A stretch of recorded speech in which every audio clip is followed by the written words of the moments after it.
teaching female students, and they may also think that a student may never improve once teachers label him or her as stupid or not intelligent enough. So attitude is very important.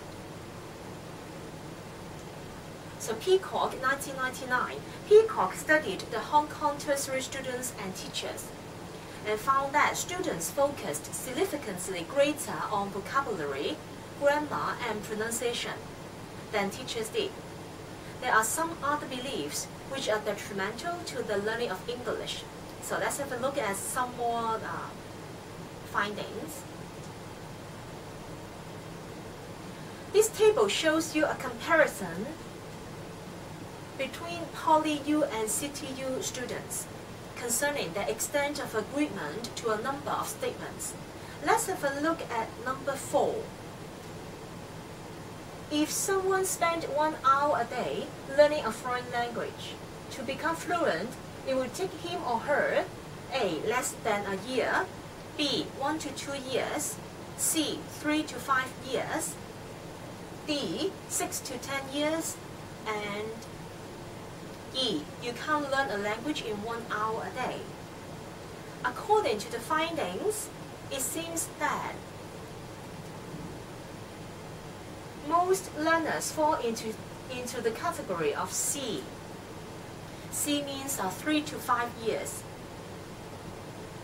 Peacock suggests that those who underestimate the difficulty of learning a foreign language have lower English proficiency level, which might be a result of their underestimation of the difficulty and the frustration resulted. For number 7, learning a foreign language is mostly a matter of learning a lot of grammar rules. Again, many learners chose yes, and they agreed with the importance of grammar learning. Let's have a look at point number 9. It's important to speak a foreign language with an excellent accent. So it seems that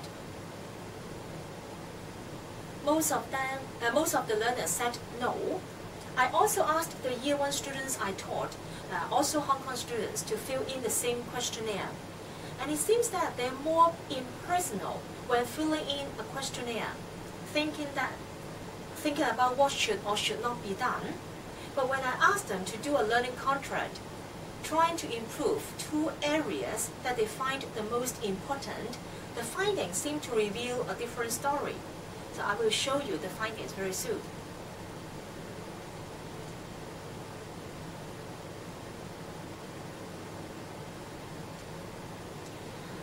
In CBERT 2003, the subjects were college students in the States, and it was found that students emphasized pronunciation, grammar, vocabulary learning, and also translation.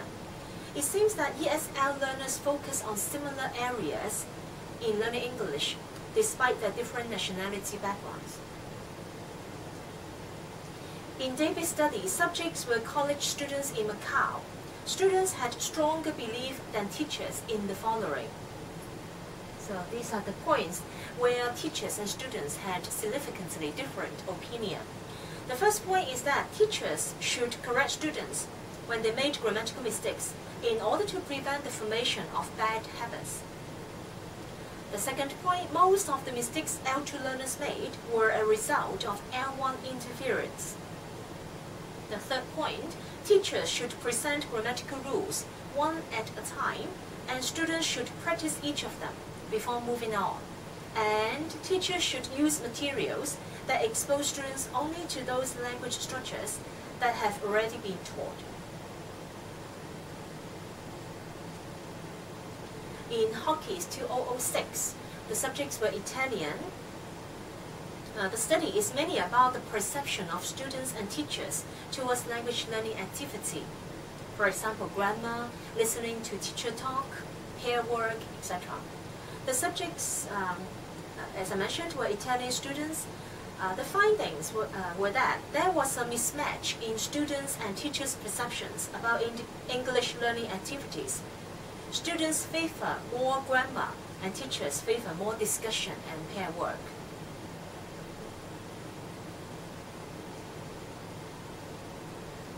the findings about the Iranian students seem to be different from those in Hawkins.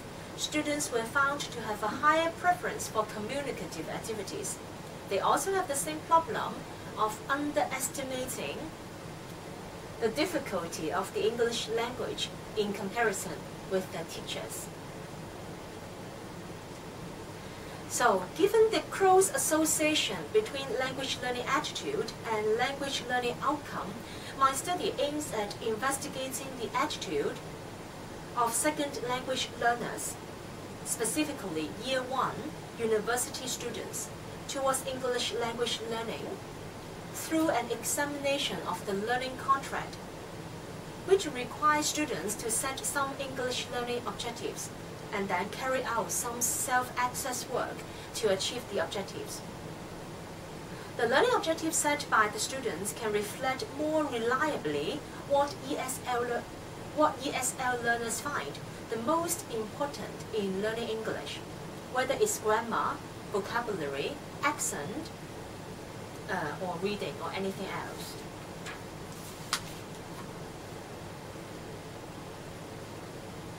So the subjects were Year 1 students of the English department.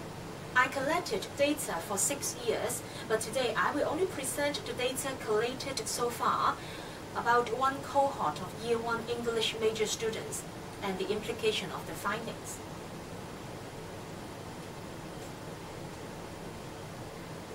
As attitude can affect many other variables like motivation, use of learning strategies, which will finally lead to a difference in language proficiency, this study attempts to find out students' language learning beliefs as reflected from the learning contract, and also the various possible factors that may shape their belief, including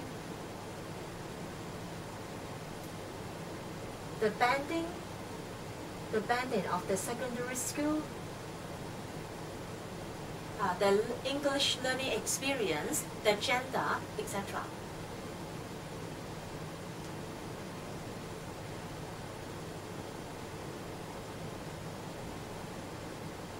Yes, so the school banding, the English language learning experience, or gender, or any other factors. Here come the research questions. So number 1, what are the common learning objectives formulated by university students in the learning contract? Number 2, is there any correlation between the English learning focus and the English proficiency level? Number 3, what are the possible factors which shape the English language learning attitude? And finally, how feasible is the idea of learning autonomously? Are university students ready for learning independently?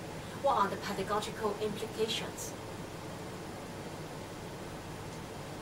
So the methodology.